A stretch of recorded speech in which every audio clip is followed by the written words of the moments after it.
कराची में मानसून बारिशों का तीसरा स्पेल शुरू। मलिर, शाह फैसल, सुरजानी और नॉर्थ कराची में तेज बारिश। कराची में होने वाली बारिशों के दौरान हादसात में जाम बहक अफराद की तादाद 17 हो गई। 6 अफराद करंट लगने से जान से गए। शहर कायद में आज भी कहीं दरमियानी कहीं मूसलाधार बारिश का इम्कान।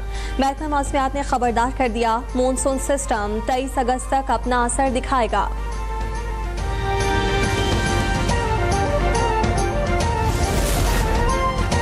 कराची में बुध को सबसे ज्यादा बारिश औरंगी टाउन में 113 मिलीमीटर रिकॉर्ड की गई।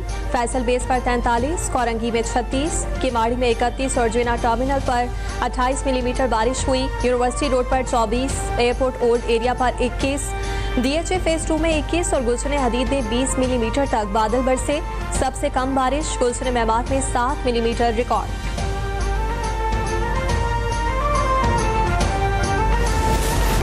कराची में बारिश खत्म होने के कई घंटों बाद भी मुख्तलिफ इलाकों से बिजली गायब। उर्दू बाजार और अतराफ में मंगल से बिजली बंद। Gulistan e Jauhar, north Nazimabad, Kashmir colony, sector B, jail road, Jamshed road, Darvesh colony, PCHS block 7 और मर्चेंट नेवी सोसाइटी स्कीम 33 में बिजली आने का नाम नहीं ले रही।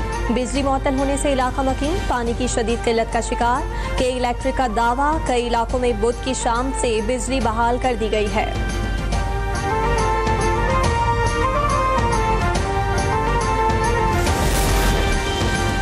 कराची में अर्बन फ्लडिंग हुई, इस पर हम माजरत खां हैं, लेकिन बटन दबाकर सारा पानी नहीं निकाल सकते। वजीर आला सिंध मुराद अली शाह की निजी TV चैनल से गुफ्तगू।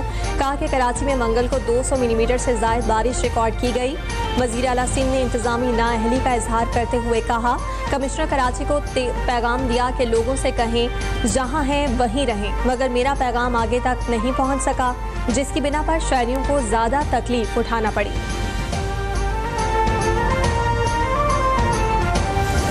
पूरी सूरत हाल में जो सबसे ज्यादा हमने नाअहली देखी, कोताही देखी, वो के इलेक्ट्रिक की देखी। के इलेक्ट्रिक की 48 घंटों तक काफी इलाकों में बिजली की फराहमी नहीं मुहैया कर सकी। के इलेक्ट्रिक की इंतजामिया ने जो उनसे तवक्को की जा रही थी, उनको कहा भी जा रहा था। और ये सिर्फ यहाँ के इलेक्ट्रिक नहीं है, हैदराबाद में हेस्को की भी ये सूरत हाल थी। वहाँ पे हेस्को की, वहाँ से भी हमें बहुत सारे डिस्ट्रिक्ट एडमिनिस्ट्रेशन के फोन आ रहे थे कि जी आप प्लीज हेस्को को जगाएं। हेस्को को जगाया। बारिशों के दौरान असल नाकामी के इलेक्ट्रिक की थी। वजीर इत्तलात सिंध शर्जील मेमन कहते हैं कि इलेक्ट्रिक ने कई इलाकों को 2 रोज तक अंधेरे में रखा। अमवात भी करंट लगने और दीवारें गिरने से हुई। सियासी मुखालिफिन तनकीद के निश्तर बरसा रहे हैं। हकीकत यह है कि 246 मिलीमीटर बारिश के बावजूद इंतजामिया ने बर वक्त निकासी आप करके सूरत हाल को संभाला। माजी के हुक्मरानों के दौर में तो बारिश आते ही शहर डूब जाता था।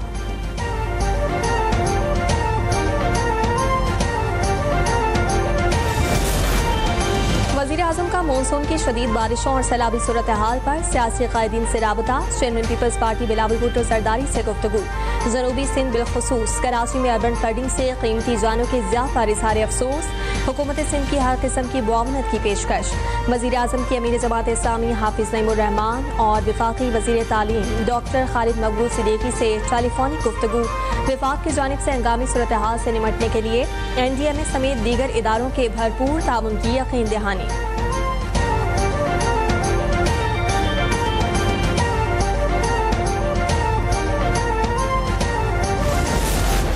We held fruitful and substantive discussions today covering diverse areas of mutual interest. We took stock of the progress achieved since the last round of strategic dialogue, which was held in Beijing. We also exchanged views on the entire gambit of Pak-China relations, including CPEC, trade and investment, science and technology, and people-to-people cooperation. खित्ते में अमन, इस्तेहकाम और खुशहाली के लिए पाकिस्तान और चीन का मिलकर काम करने का आज़म। वज़ीर ख़ारजा और चीनी हम मनसब की मुश्तरका न्यूज़ कॉन्फ्रेंस। इसहाक़ ने कहा कि पाक चीन दोस्ती मजबूत बुनियादों पर कायम है।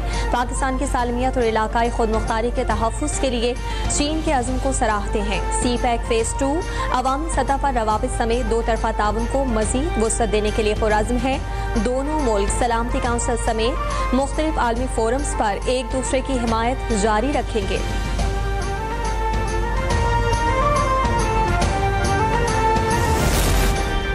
वजीर आजम शहबाज शरीफ के दौरा चीन के मुंतजिर हैं। चीनी वजीर खारजा वांग यी कहते हैं कि पाक चीन तस्वीराती शराकतदारी मजबूत हो रही है। चीन पाकिस्तान को काबिल एतमाद इत्तेहादी समझता है।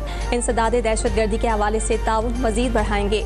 पाकिस्तान के साथ ताल्लुकात को नई बुलंदियों पर लेकर जा रहे हैं। सी पैक को हाई क्वालिटी ताउन में लेकर जा रहे हैं।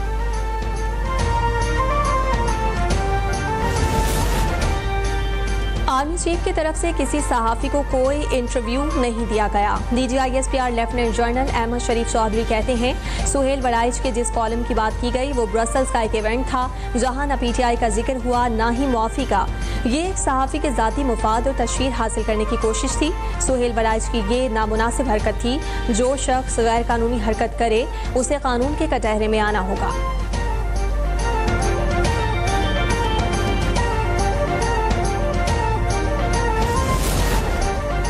बानी पाकिस्तान तहरीक इंसाफ की 8 मुकदमात में जमानतें मंजूर। सुप्रीम कोर्ट ने लाहौर हाई कोर्ट का फैसला कलअदम करार दे दिया। चीफ जस्टिस ने दोनों फरीकैन के वकला को चेंबर में तलब कर लिया। रिमार्क्स दिए तहरीरी फैसला दोनों फरीकैन के वकला के सामने लिखेंगे।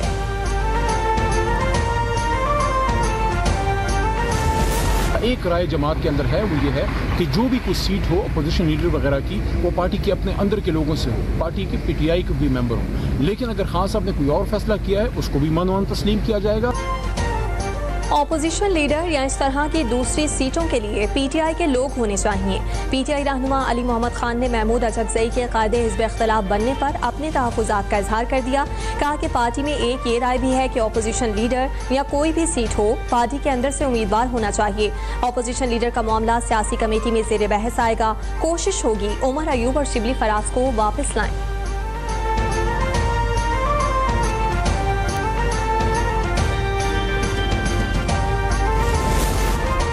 पाकिस्तान और बांग्लादेश का खुराक की सलामती और फूड वैल्यू एडिशन में ताउन पर जोर। दोनों ममालिक का सनती टेक्नोलॉजी के तबादले और वफूद की आमदोरफ्त पर इत्तफाक। वफाकी वज़ीर तिजारत जाम कमाल खान की ढाका में बांग्लादेशी मुशीर बराए सनत से मुलाकात हुई।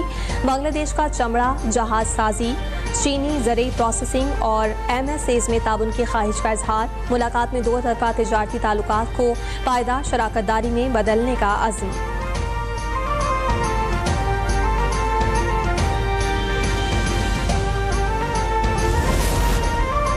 हुकूमत का चीनी मार्केट में $1 अरब मालियत के पांडा बॉन्ड्स के इजरा का फैसला। ज़राए वज़ारत खजाना के मुताबिक पांडा बॉन्ड्स रवा माली साल से 2028 तक 3 मराहिल में लॉन्च किया जाएगा। वज़ीर आज़म शहबाज शरीफ के अगले माह दौरा चीन के मौके पर पांडा बॉन्ड्स के इजरा में पेशरफ्त मुतवक्की। पहले फेज में सिर्फ $25 करोड़ मालियत का पांडा बॉन्ड जारी किया जाएगा।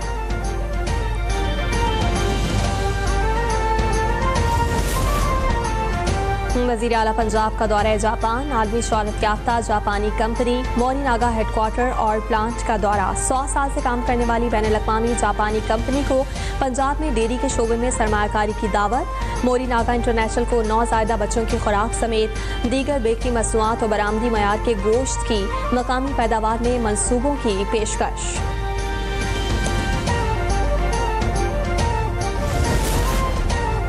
यकम रबीउल अव्वल 25 अगस्त को होने का इम्कान। स्पार्को के मुताबिक रबीउल अव्वल 1447 हिजरी का चांद 23 अगस्त को दिन 11:06 पर पैदा होगा।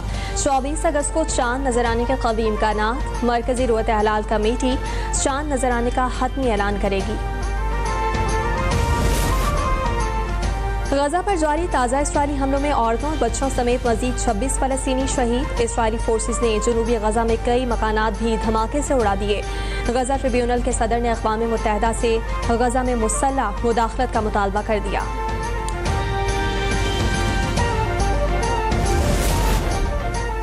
दुनिया में अपनी रहमदिली और इंसाफ पसंदी के लिए मशहूर अमरीकी जज फ्रैंक कैप्रियो चल बसे। 88 साल के जज फ्रैंक कैप्रियो दुनिया भर में सबसे अच्छे जज माने जाते थे। वो लबलबे के कैंसर में मुब्तला थे। सोशल मीडिया पर मौजूद अदालती कार्रवाइयों में उनके फैसलों का अंदाज इंतहाई मुअस्सर कुन रहा।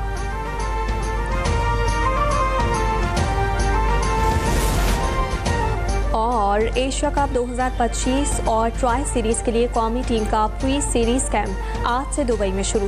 प्री सीरीज कैंप 27 अगस्त तक जारी रहेगा। ट्राई नेशन सीरीज का आगाज 29 अगस्त से होगा। फाइनल 7 सितंबर को खेला जाएगा। 9 सितंबर से एशिया कप का आगाज होगा।